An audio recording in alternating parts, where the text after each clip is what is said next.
അടുത്ത ടോപ്പിക് എന്ന് പറയുമ്പോൾ ആൻറ്റിസൈക്കോട്ടിക്കാണ്. ആൻറ്റിസൈക്കോട്ടിക്കിൻ്റെ മെയിൻ ഡ്രഗ് ക്ലോർപ്രൊമസിനെ കുറിച്ചാണ് ഡിസ്കസ് ചെയ്യാൻ പോകുന്നത്. അതിൻ്റെ ഫാർമക്കോളജിയാണ് നമ്മൾ പറയാൻ പോകുന്നത്.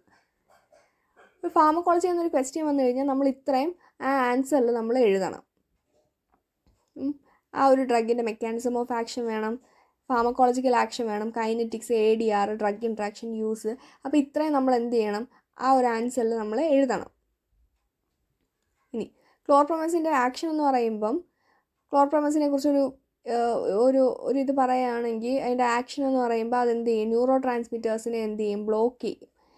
ന്യൂറോ ട്രാൻസ്മിറ്റേഴ്സ് എന്ന് പറയുമ്പം adrenaline, dopamine, histamine, acetylcholine, serotonin. അപ്പോൾ ഇതിൻ്റെയൊക്കെ ഇതെല്ലാമാണ് ന്യൂറോ ട്രാൻസ്മിറ്റർ. ഇതിൻ്റെ ആക്ഷനെ ബ്ലോക്ക് ചെയ്യും. അതാണ് ക്ലോർപ്രൊമസിൻ ചെയ്യുന്നത്.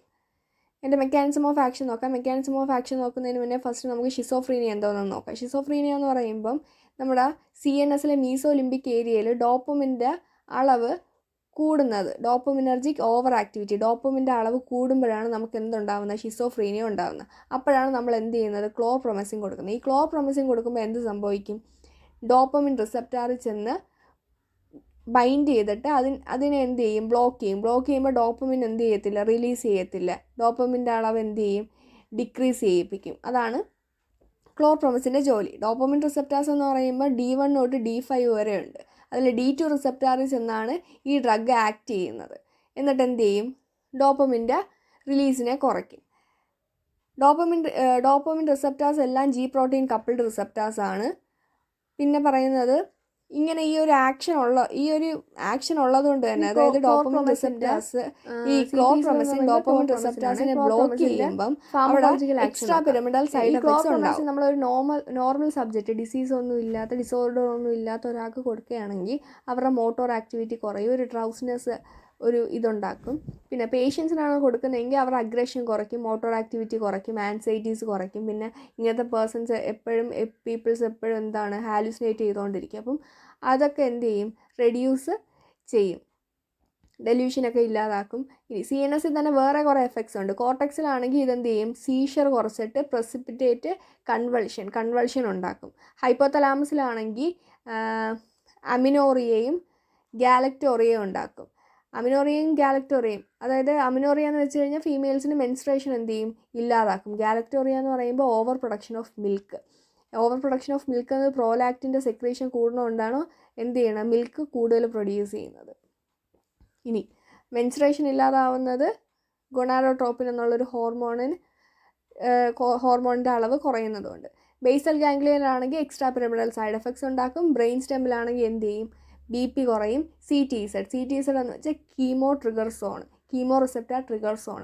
അവിടെയാണെങ്കിൽ ആൻറ്റി എമിറ്റിക് ആയിട്ട് ആക്ട് ചെയ്യും. അപ്പോൾ ഈ ക്ലോർപ്രൊമസിൻ നമുക്ക് നോസിയ, വോമിറ്റിംഗ് ഒക്കെ പ്രിവെൻറ്റ് ചെയ്യാൻ വേണ്ടിയിട്ട് കൊടുക്കാം.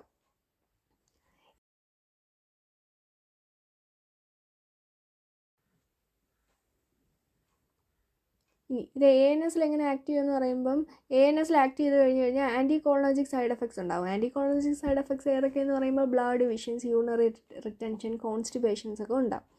CVSലാണെങ്കിൽ ഇത് ഹൈപ്പോടെൻഷൻ ഉണ്ടാക്കും, BP കുറയും. ഇനി ക്ലോർപ്രൊമസിന് ലോക്കൽ അനസ്തേഷ്യയായിട്ട് യൂസ് ചെയ്യാം. പക്ഷേ അത് യൂസ് ചെയ്യാത്തതിൻ്റെ കാര്യം എന്ന് പറയുമ്പം അത് ഇറിറ്റൻ്റ് ആണ്, അതുകൊണ്ടാണ് യൂസ് ചെയ്യാത്ത.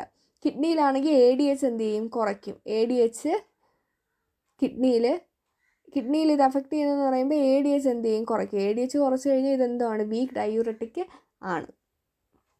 ഇനി ഫാർമക്കോകൈനറ്റിക് ഇതെങ്ങനെ അബ്സോർബ് ചെയ്യും, ഓർലിയാണ് അഡ്മിനിസ്ട്രേറ്റ് ചെയ്യണത്. അതുകൊണ്ട് തന്നെ എന്ത് ചെയ്യും, ഫസ്റ്റ് പാസ് മെറ്റബോളിസം ഉണ്ടാവും. ഇനി ഇത് ഹൈലി പ്രോട്ടീൻ ബൗണ്ടഡ് ആണ്. ഇതിൻ്റെ ഹാഫ് ലൈഫും പറഞ്ഞിട്ടുണ്ട്. ഇനി ADR നോക്കാം. ADRൽ കുറേ നമ്മൾ ഫാർമക്കോളജിക്കൽ ആക്ഷനിൽ പറഞ്ഞ കാര്യങ്ങൾ തന്നെയാണ് ADRൽ നമ്മൾ പറയാൻ പോകുന്നത്. നമ്മൾ ഫാർമക്കോളജിക്കൽ ആക്ഷനിൽ പറഞ്ഞിരുന്ന ഹൈപ്പോടെൻഷൻ ഉണ്ടാക്കുന്നു ക്ലോർപ്രൊമസിൻ. ഇവിടെ ഹൈപ്പോടെൻഷൻ ഉണ്ടാക്കും. പിന്നെ പാൽപിറ്റേഷൻ ഉണ്ടാക്കും. ഹാർട്ട് ബീറ്റിനെയാണ് പാൽപിറ്റേഷൻ എന്ന് പറയുന്നത്. അരിത്തീമിയ ഉണ്ടാക്കും. അരിത്തീമിയ എന്ന് പറയുമ്പം ഇറഗുലർ ഹാർട്ട് ബീറ്റിനെയാണ് അരിത്തീമിയ എന്ന് പറയുന്നത്. പിന്നെ ആൻറ്റികോളിനർജിക് സൈഡ് എഫക്ട്സ് അവിടെ പറഞ്ഞതാണ്. ഇനി CNSലാണെങ്കിൽ ഡ്രൗസിനെസ്, കൺഫ്യൂഷൻ, ഇതും ഫാർമക്കോളജിക്കൽ ആക്ഷനിൽ പറഞ്ഞതാണ്. എക്സ്ട്രാ പിരമിഡൽ സൈഡ് എഫക്ട്സ് ഉണ്ടാക്കും. എക്സ്ട്രാ പിരമിഡൽ സൈഡ് എഫക്ട്സിൽ വരുന്നതാണ് പാർക്കിസോൺസിൽ ബ്രാഡികൈനേസിയ, സ്ലോ മൂവ്മെൻറ്റ്. ഇനി ട്രമർ എന്ന് പറയുമ്പം വിറയൽ.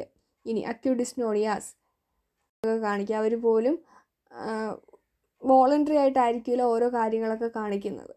അക്കതേഷ്യ എന്ന് പറയുമ്പം കണ്ടിന്യൂസ്ലി മൂവിങ്, ചുമ്മാ അങ്ങോട്ടും ഇങ്ങോട്ടും ഒക്കെ നടക്കും.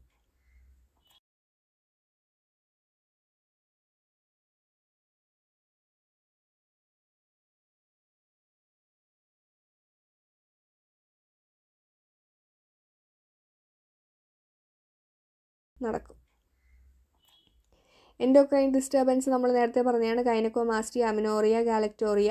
ഒക്ലോടോക്സിറ്റി ഐയിൽ ഇത് അഫക്റ്റ് ചെയ്യും, വിഷന് പ്രോബ്ലം ഉണ്ടാക്കും. ഹൈപ്പർ സെൻസിറ്റിവിറ്റി റിയാക്ഷനിൽ ജോണ്ടിസ്, സ്കിൻ റാഷസ് ഉണ്ടാകും. ഡ്രഗ് ഇൻട്രാക്ഷൻ എന്ന് പറയുമ്പോൾ ഈ ന്യൂറോലെപ്റ്റിക് ഡ്രഗ് എന്ന് പറയുമ്പോൾ നമ്മുടെ ക്ലോർപ്രൊമസിൻ സെഡേറ്റീവ് എൻഹാൻസ് ചെയ്യും. പിന്നെ എന്ത് ചെയ്യും, ഇത് ഡോപ്പമിൻ അഗോണിസ്റ്റിൻ്റെ ആക്ഷനെ ബ്ലോക്ക് ചെയ്യും, ലീവോഡോപ്പയുടെ ആക്ഷനെയും ബ്ലോക്ക് ചെയ്യും. യൂസ് എന്ന് പറയുമ്പോൾ ഷിസോഫ്രീനിയ ട്രീറ്റ് ചെയ്യാൻ വേണ്ടിയിട്ട് കൊടുക്കാം. പിന്നെ അതർ യൂസസ് എന്ന് പറയുമ്പം അതർ സൈക്കോസിസ് കണ്ടീഷൻസ്, അതായത് ക്രോണിക് ആൽക്കഹോളിസം, ഹണ്ടിങ്ടൺ ഡിസീസ് എന്ന് പറയുമ്പം ഡീജനറേഷൻ ഓഫ് ന്യൂറോൺസ് എല്ലാം ഡീജനറേറ്റ് ചെയ്ത് പോകുന്ന ആ ഒരു കണ്ടീഷനെയാണ് ഹണ്ടിങ്ടൺസ് ഡിസീസ് എന്ന് പറയുന്നത്. ഇനി ഹിക്കപ്പ് അറിയാലോ എല്ലാവർക്കും, ഇക്കിൾ. പിന്നെ നോസിയ, വോമിറ്റിങ്ങിനെയൊക്കെ കൺട്രോൾ ചെയ്യാൻ വേണ്ടിയിട്ട് എന്ത് ചെയ്യും, ഈ ഡ്രഗ് കൊടുക്കും. സോ ഇത്രയുള്ള pharmacology of chlorpromazine. Thank U.